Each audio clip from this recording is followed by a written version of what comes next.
just trying to get some gardening done. I've let the grass take over, but when you have an autoimmune disease, you kind of work with your body. You come out and do what you can when you can, and you definitely don't overdo it. I did get this handy little tool. It's a Japanese cultivator, and I will put the link in the description so that if you want to find one. It's extremely sharp. This ground is dry, I haven't watered yet, and I'm telling you right now, this shreds it. And I have that dreadful Bermuda grass, and this thing is amazing. It is Japanese. I don't care for the feeling of the handle too much, but the blade is awesome, and it's easily sharpened. And when you first get it, it's already pre-sharpened, so don't go playing with it until you believe that it's no longer useful. But like I said, I mean, this is just shredding it.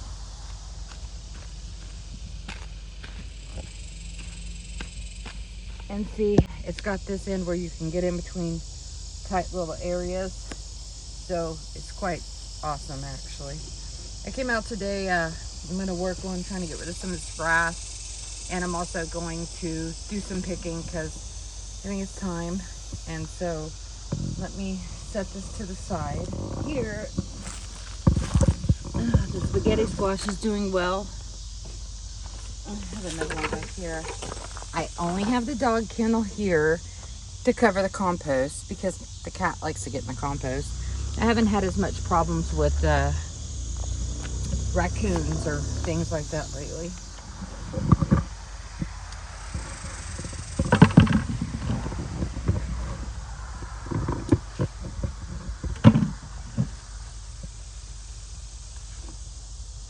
Pickling cucumbers. You definitely don't want them getting too big.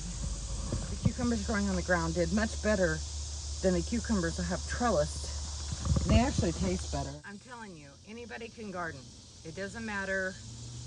Nobody has to have this perfect garden. I've never had a perfect garden. People's always told me, you plant stuff too close. Why is it doing so well even though you planted it so close? Well, it's because in the heat, especially like now, it helps shade the ground, so it keeps it cooler. And yeah, they won't grow as fast as they would if they were, you know, on their own or so far apart.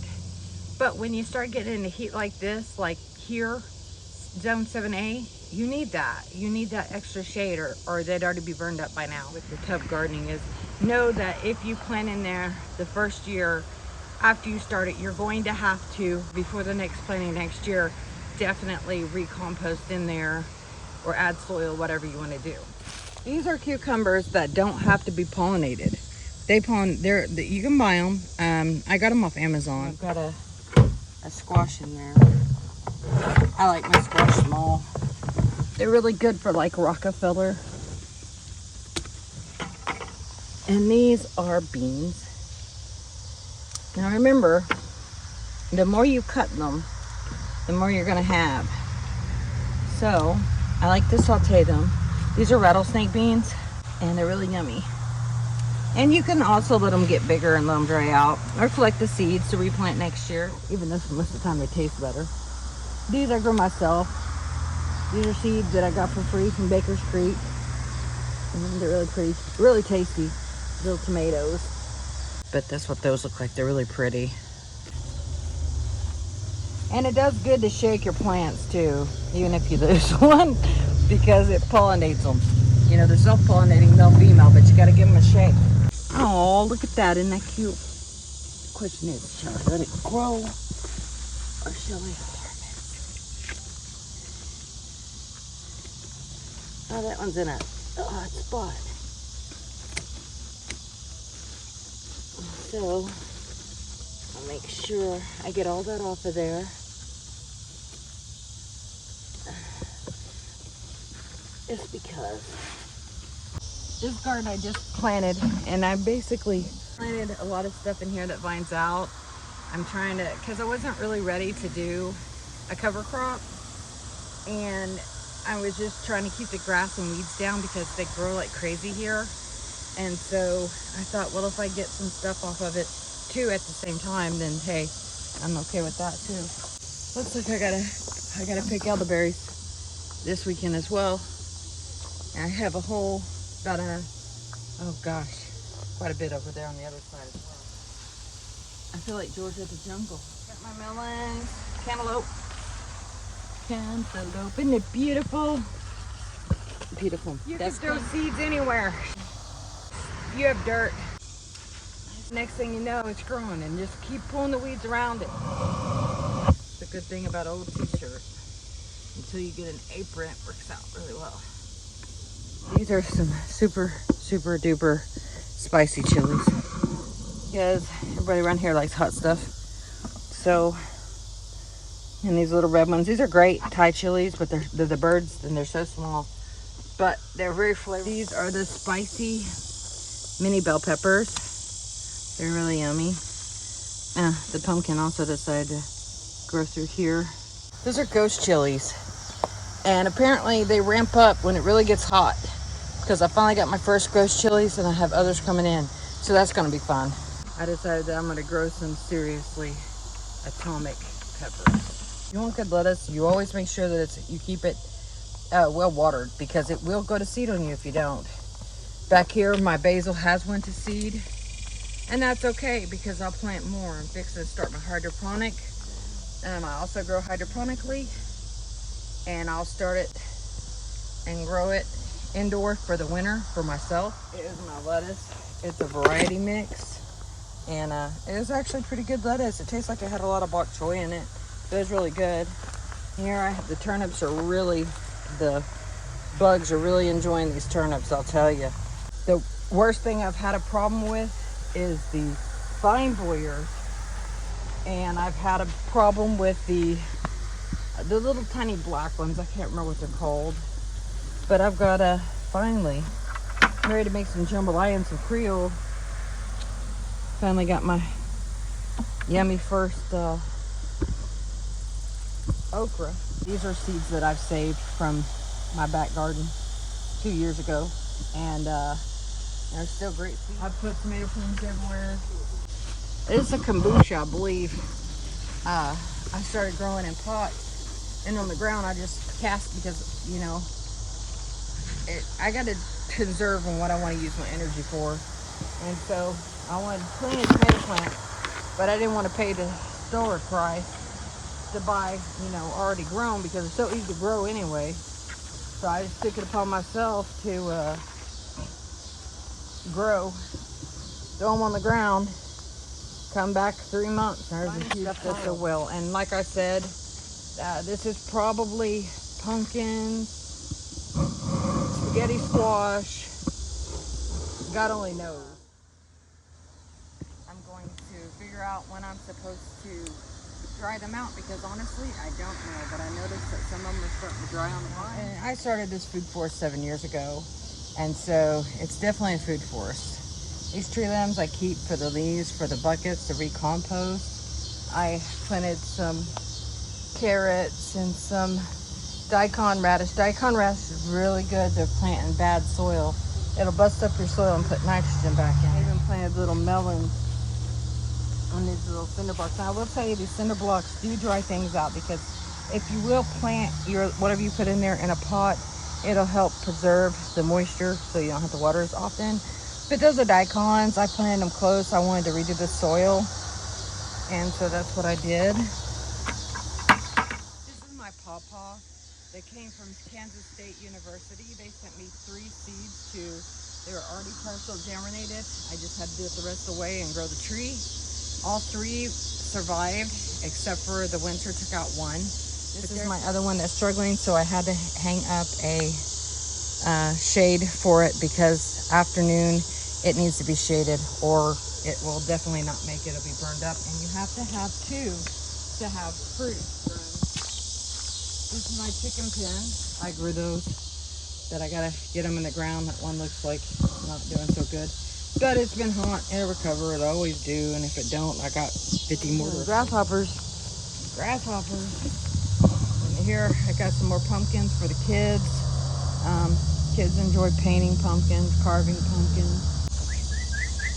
It's my sheep. My daddy gave me my first start of sheep, and I've had them ever since. I've had them for 8 years now. And tell you what, that's the old daddy right there. That's Samson. And they are not people friendly, and that's because I live too close to the city, and I don't want people trying to steal them, or God only knows, to them. I got some corn planted right here. Some this soil, I will get out my tiller. I will do away with all of this. I have no idea what this is. I don't know if it's something planted or what, but oh, there's some of them bugs. Look at them suckers. Ah! I don't know what they are, but they're not. There's a bumblebee. See, I don't want to spray because I don't want to take out the bumblebees. Look at that. Look at that. You see that? This. Obviously. Chickens. Chickens. I need them. Chickens save the day. I didn't realize they're massive back here. See? Right there. That big fat sucker. I really don't want to use pesticides. I really, really don't. So before they get to my front garden, I really got to get them under control. Off with your head. Ah, it's coming on my shoe.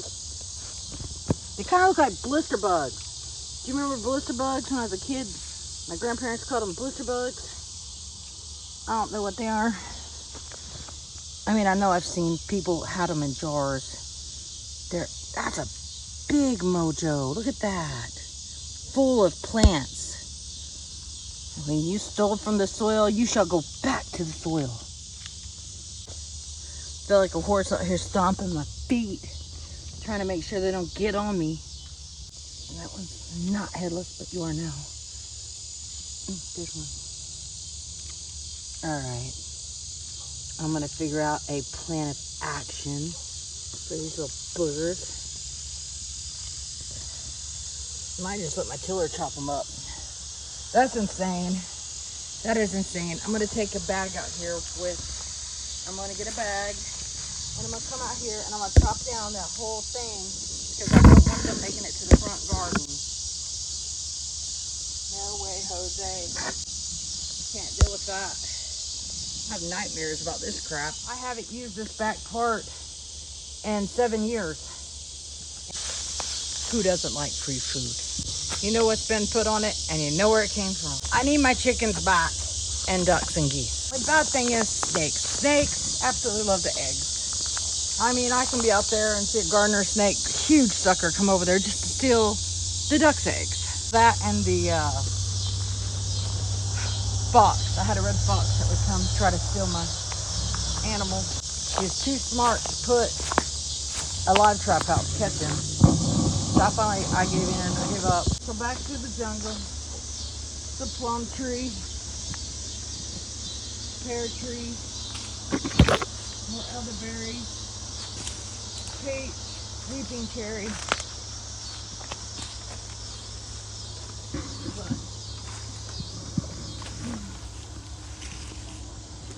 is what I'm doing. I'm finally to the point that 2 years ago, heart attack later, bad back, hernia that I had repaired. I'm getting there. I fight with lupus. I fight with an autoimmune condition, but I'm getting there, and it takes time, and I have to limit and decide on what's best for me. So regardless if you're disabled or whatever, never say you can't, because you can. Now, you may not be able to do that much that day, but it's something. Your garden don't have to be perfect. You can have grass. It can have weeds. And I'm telling you, half of that stuff comes out better tasting than the stuff that's in the perfect garden. My cucumbers are excellent. I haven't had not one that is bitter whatsoever. And the zucchini, man, it's sweet and juicy. I'm sorry, but it is. It's the shiz. When I started in the spring growing, nothing would grow, literally. I appreciate you going along with me. I appreciate you watching me. I appreciate your kind words. God bless you all. Grow your own food. It's hard. Trust me, I know.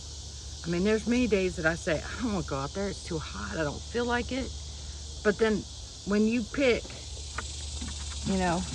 when you go to get your food that you grew with your own hands, that's accomplishment. You know, that's not just accomplishment, but that's love right there. You put love in that, and that's what makes things grow good. You know, you can always tell somebody, especially when you go to the farmer's market, that put love into their food, and the ones that just threw some crap in there. Because you can just, I don't know, maybe it's just me, I can tell the difference. I can tell when somebody put time, effort, love in that, and it's appreciated, you know. Because if I buy stuff at the store, my odds of flaring up, if it's been eradicated to where it don't spoil fast, you know, with radiation, it's gonna make me sick. I'm gonna feel like crap from eating it. So it's really important that I grow my own food. And people say, well, this, that, you know, it's like buying eggs. I like to raise my own chickens. I mean, I'm paying $4 or $5 a dozen for organic eggs, but I can't eat soy. If somebody's fed GMO soy to their chickens, it's gonna make me sick. I'm gonna feel bad. But if I eat the organic brown eggs that I know has been free-ranged and not in a pen, doesn't affect me. I can actually enjoy eggs. I don't have the stomach upset. I don't get sick. I don't feel like crap. So, you know, you are what you eat, and you are what they eat too. My sheep are grass-fed. You know, I don't grain feed them. They get hay, but most of the time my pasture handles their needs, so I don't even got to worry about it. The pears will be ready in a while. They're not quite there yet. They look pretty good. Can't wait to eat one. I got a watermelon in the house. God bless you all, and thank you for coming along, and I'll continue to do more tubs and continue to do updates because the tubs save my back. I got a little shower chair. I didn't buy one of them buckets because it didn't feel good, you know. It didn't feel good in my booty. But I got a shower chair, and you can arrange the legs on because I'm 5'7". For a girl, that's pretty tall. But I can arrange the legs on it on what size I need, and I can put it right there in front of that bucket, and I can just work with it. And then it's lightweight, so I can just move it to the next. And, you know, I'm just giving somebody an idea out there if you have a bad back or anything like that. You know, it helps a lot. Or if you're just tired, because most people work a job. So if you're tired, there's a solution to every problem. I always seem to have solutions. Anyway, God bless you all, and I'll see you soon. Bye-bye.